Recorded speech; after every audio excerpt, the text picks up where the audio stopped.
Okay. I thought I was gonna see everyone's faces. Anyway, okay. Today's portion, your teaching honors will be, I think, more of practical side. So I don't have a lot of things to teach actually, but I would like to show some things that you can answer. I think you all have got the worksheet uh, in PDF form. So if you have gone through that, maybe you must have seen some of the questions you need to answer and um, some practical requirements. So let's just go through that together. Let me try sharing my screen.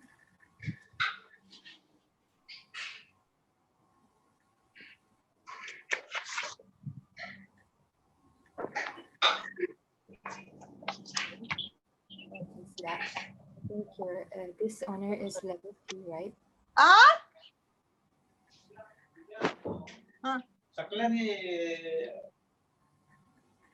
Okay. In your teaching honors requirement, the first questions that you need to answer is what education credentials are required for teaching the following, but I didn't list them down in points because it's already there in this point. So it it's not same everywhere. In some countries, the requirements may differ from country to country, and even in the same country, there are some different requirements uh, from school to school and state to state. So the general one, basically everywhere, I think the basic requirement or qualification credential that is um, required in firstly in elementary school is bachelor's degree. In order to teach the elementary school, you need to have a bachelor's degree, and if possible, in some schools, some states, they may require you to even have a special um, elementary education degree. So that's the basic one. And the secondary school, usually we need to have a degree based on which subject you are teaching. If you're going to teach math or science or English or history, whatever subject you are going to teach, you need to have a degree in that. And yes, the rest of the sentence which is written here is, I think, more it's more applicable in the Western side. And then in college, also they have different levels of teachers. As soon as you graduate, you can't immediately become a professor, but I think you need to. They have levels like lecturers. In some institutions, they are also known as instructors. And then after some years of experience, they can be promoted to assistant professor. Then I think it's about after if you have about 3 years of experience as assistant professor, you have more chance of becoming a associate professor. And before you really become a full-fledged professor, some people some professors some teachers would try to earn their doctorate degree so that they'll be more eligible for full-fledged professorship. So these are the levels in college, and yeah, the rest is, it depends on the teacher if they want to immediate. Some people, as soon as they finish their master's degree, they would go for PhD, but some joins the work and then during their during their time as teachers in the college level, they try to earn PhD and gradually they become professor later on. And this is actually just the same thing. I thought it would be easier if I make this um, into some kind of chart like that for you to see it easily, but I think it's the same, so we don't need to spend more time here. Okay, the second question that you need to answer for this requirement is, what is teacher recertification? I think it's quite simple if you just look at the word recertification in anywhere. If you see this re, that means you have to do something over again. So in teacher recertification, it's like renewal of the qualification or the certificate. So what is the main purpose of recertification? If you look around in this world right now, like everything is changing, advancing so fast, technology and science and everything is not the same anymore. If you look at how education was imparted 10 or 15 years ago and now, I think it's not the same. I think the adults will agree that. So like everything is always changing. So we teachers also need to keep upgrading in order to, catch up with the things that are changing around us. So to keep it current in the issues, okay, it may be even in the classrooms, the teaching styles and everything. It's not the same anymore. The teachings that was effective before, years before, are will no longer be effective now. So for that purpose, teacher recertification is required. And there are some places where the requirements is for them to earn, college credits in certain span of years, within like every 3 years or something, they have to earn this credits so that they can be recertified. And in SDA's teaching system, they begin with basic certification, and after 3 years with classes and tests, they may be eligible to get a standard certification. But in order to get the professional certification, they usually need to finish master's degree. So that is about recertification. And the third one actually is not for me to answer, but you see a list of questions here. Um, this is for you to go out and find at least two teachers, and then you will need to interview them. So I think if you have the requirement sheet, you will have all these questions. So you can go and interview two teachers. But to do that, let me give you some tips. Okay. So the first tips I can give you is it may not sound very significant, but it's important. So if you are going to interview a teacher, be prepared to listen, because teachers likes to tell stories, teachers likes to explain things, so you should be prepared to listen. And the second one is you need to consider the teacher's schedule also. You need to be polite and alert. That means you should know what's going on in the teacher's life during that time. Like, are they at the verge of having exams, or is it, you know, during their vacation or whatever? You find out what's going on so that you can find an appropriate time to interview them. And the third one is take good notes.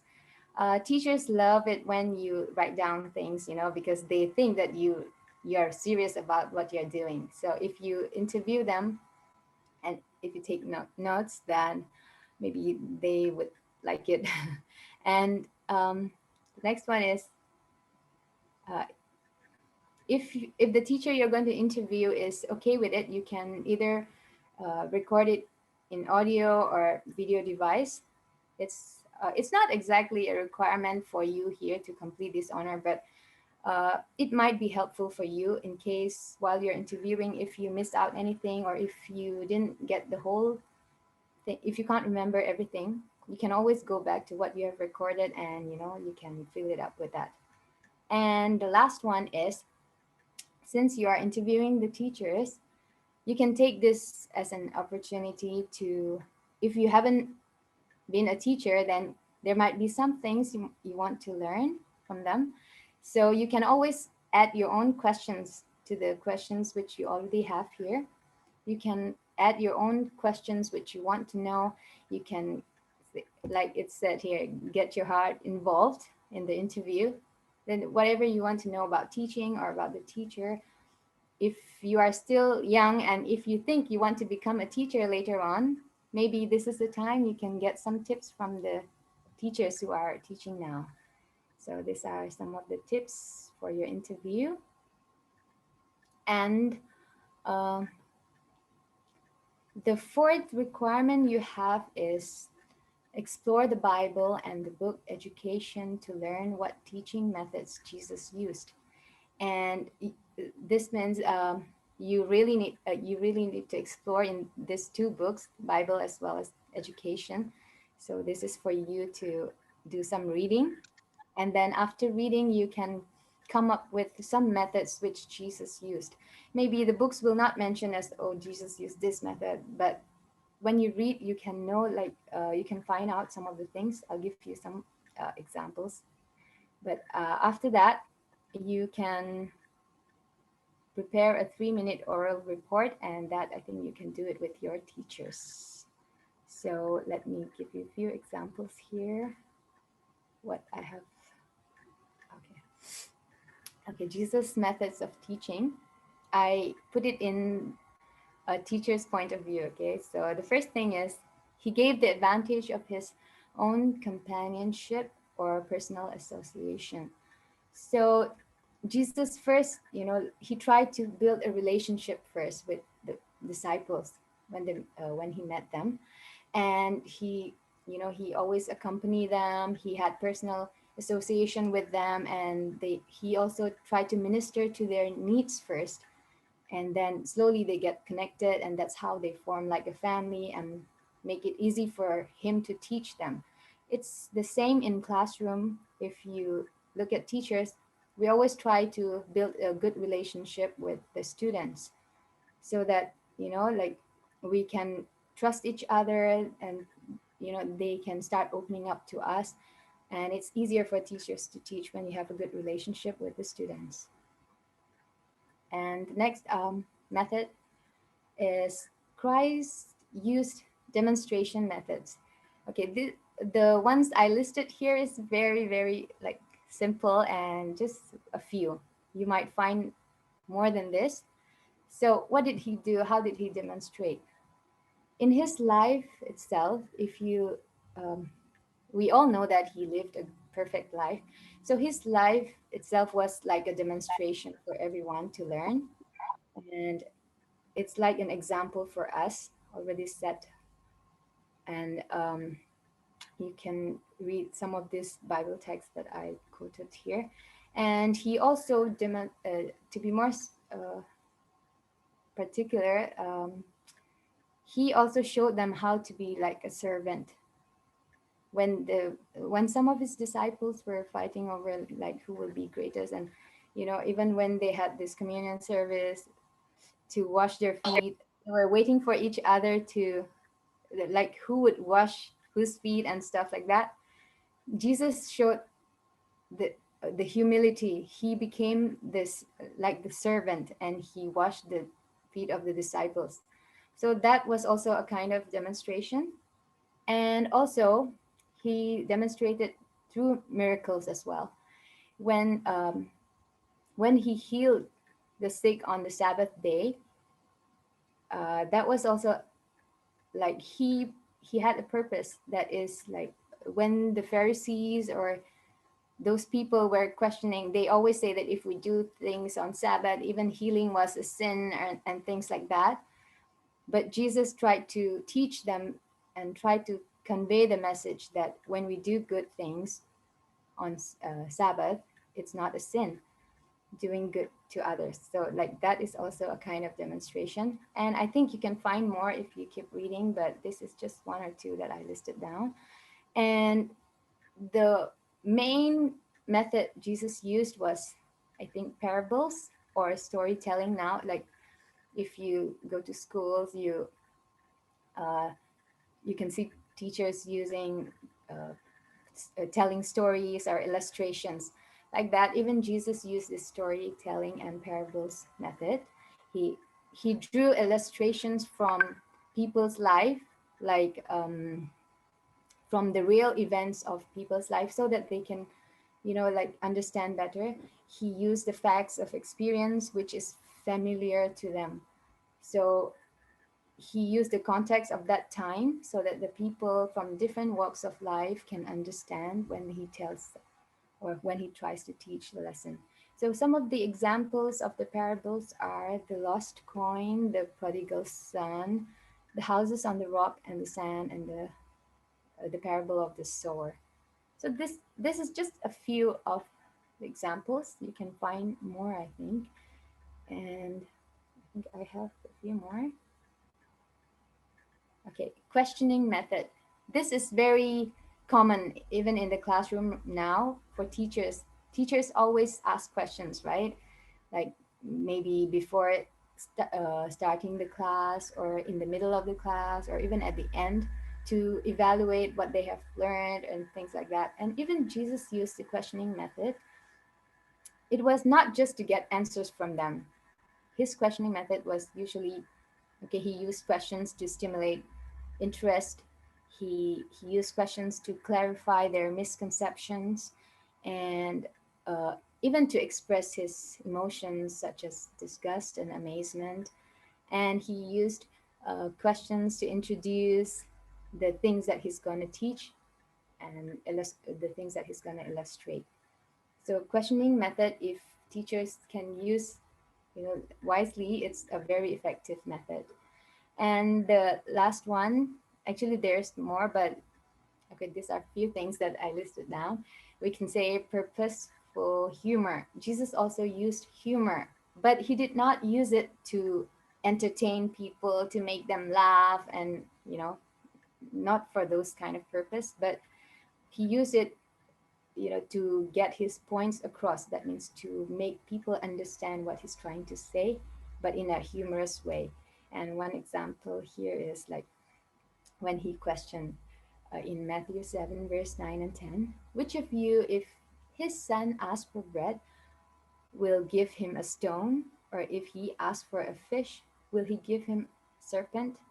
So these are some things that we don't usually, think of, but he came up with this kind of idea so that he can make his point. So this is just one example. I think there might be more. So I think among us there might be many of you who knows better than me as well. So this is some of the methods.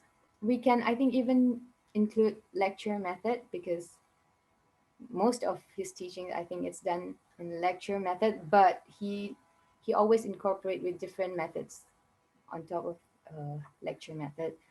And okay, I think, yeah, that's enough examples for the methods of teaching.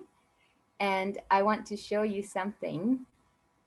Okay, this is called Dale's cone of learning. Okay, this shows the learning retention rates. If you look at the top, it starts with the lecture method. If you only like if you only teach by speaking, standing in front of the teacher and just lecture without any pictures, without anything, then the knowledge retention rate is just 5%. The students will learn only, they can remember only 5% of what you teach if you only lecture and use nothing else. And the second, if you only like use reading, okay, lecture and reading, then the knowledge retention rate is only 10%. And if you use audio visual, which can be videos or with some audios and maybe pictures, and audiovisual has a lot of different forms like posters, pictures, some objects, or all those things which teacher usually use in the classroom. Okay, those also are helpful, but it helps to retain only 20%. But if you demonstrate what you're teaching, for example, in Pathfinders, if we teach um, first aid or knot tying and camp crafts and all, if you demonstrate in front of the students, they will learn better, and it will be like their retention will be 30%.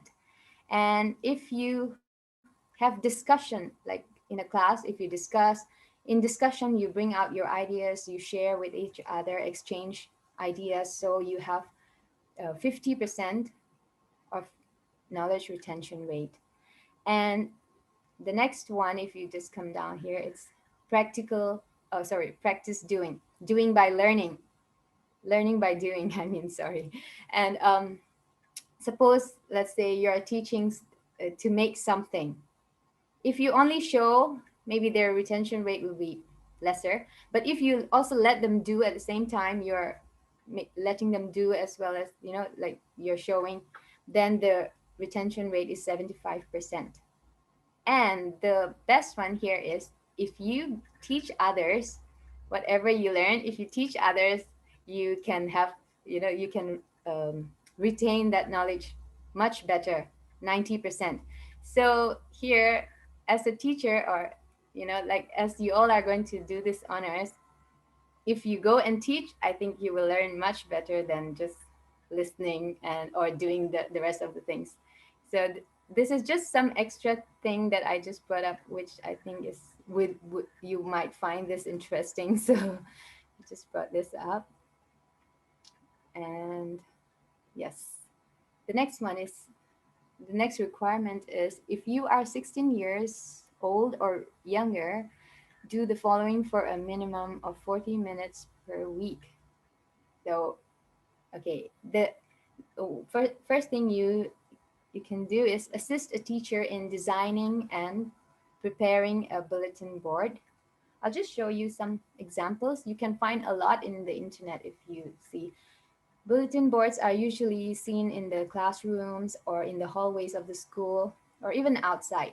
So it can be used for different purposes, but mainly in school, we usually use for like as a theme. Sometimes when you come back from vacation, oh sorry, from vacation, or um, when you're starting a term, teachers will make bulletins to welcome you back. Or if you have festivals coming up, they might decorate the bulletin, you know, according to season, according to the festivals coming up, or any events. So bulletin board is a nice, attractive way to um, decorate your school. So this is an example. Okay, some examples. Okay, it may be based on the subject also, for English, for math, or just general.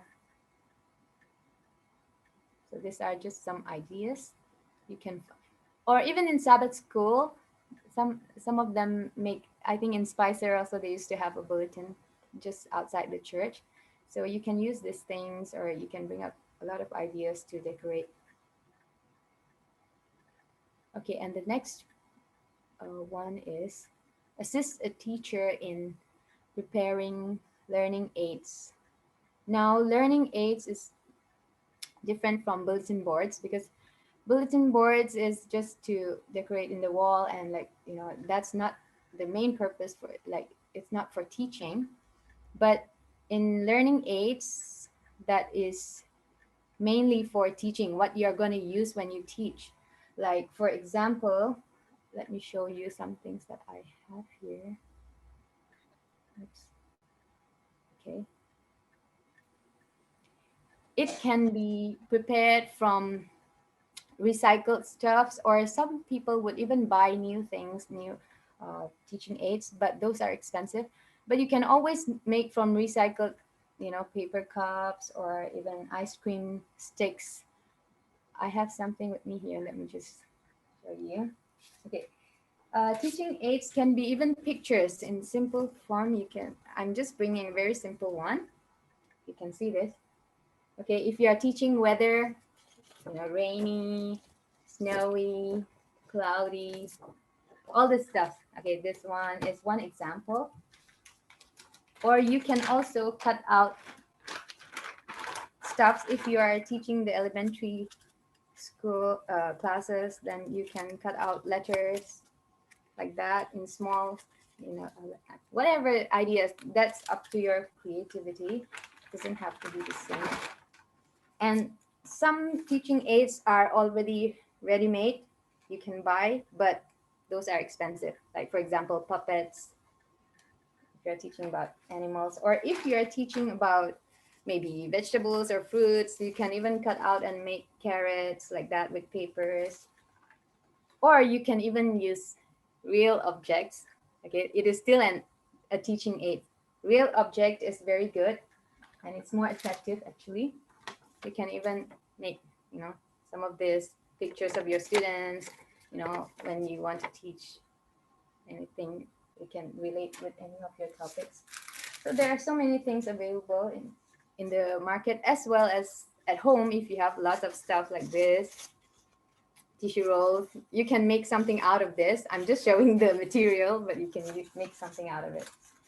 And yes, ice cream sticks or popsicle sticks. So yeah, you can make so many things out of these things.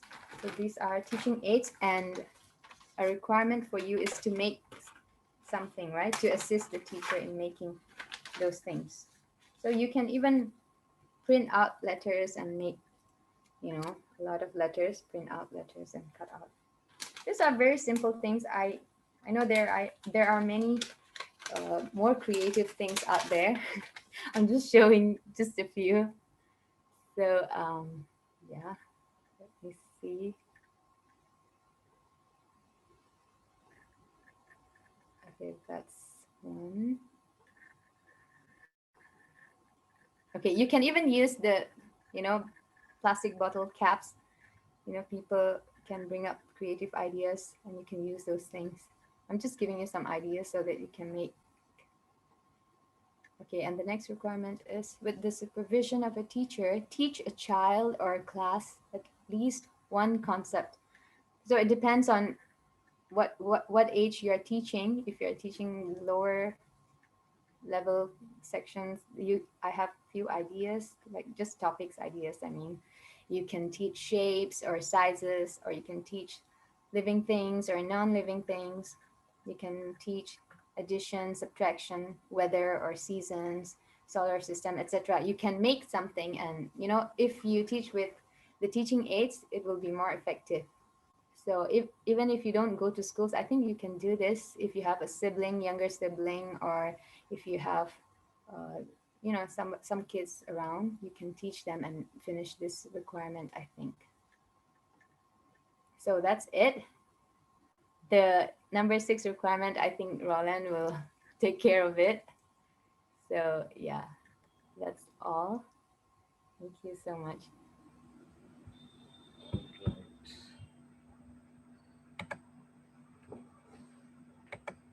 Thank you, Judy. Uh, let's go through your requirements so that we are also aware. Second.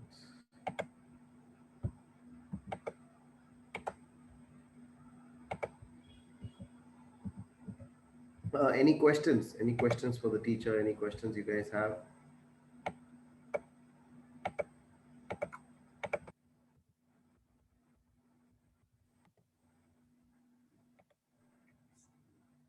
Roland, Yes. she said tackle requirement number 6. Yes. One second, I'm just sharing the screen.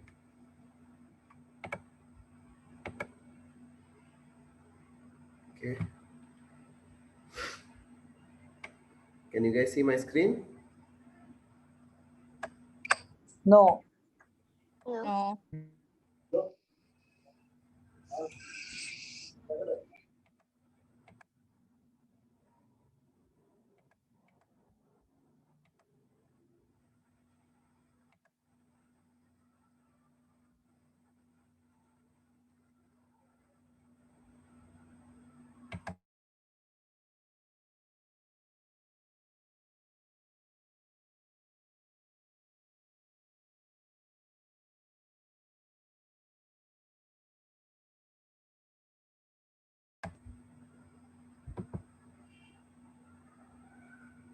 Can you guys see now? No.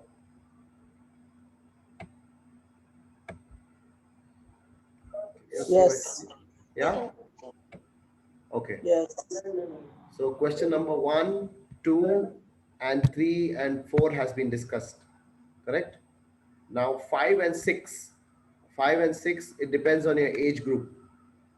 So all those who are below 16 years, that means 15 and 16 years and below, will have to do this number 5. Okay, so you'll have to help assisting a teacher, or you have to do the following for a minimum of 40 minutes per week for 3 weeks. Yeah. So you'll have to assist the teacher.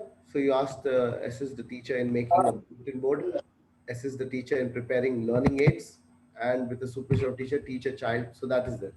Only for those who are 16 years and those who are 16 years and older. So that means 16 years and 1 month, 2 months. So you have to do any of the 3 of the following. So any of the 3 of the following you'll have to do. So there is the Vacation Bible School, uh, Vacation Bible School, and there is other activities as well. Fine. Is that clear? Yeah.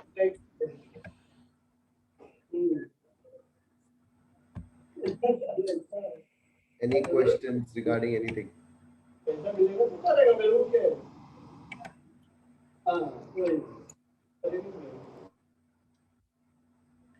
Okay, you'll have to contact your teacher, and those who are in Kuwait, I think next week is a VBS. So who are 16 years and older, you all can start going for VBS. It is on the 18th, starting on the 18th. So you guys have to contact your teachers and ask your teacher that how you can do it. Fine. I don't know if you guys have any doubts, clarifications. And once you do this honor, contact your teacher. Your teacher will give you once that your teacher tells me that it's okay, we will give the certificates to your director. Is that understood? Fine. Yeah. So this will take some time, but it will go on for pretty some time. So if you guys don't understand something, ask your teacher, and your teacher will explain to you according to whichever age group you belong to. All right. That's about it.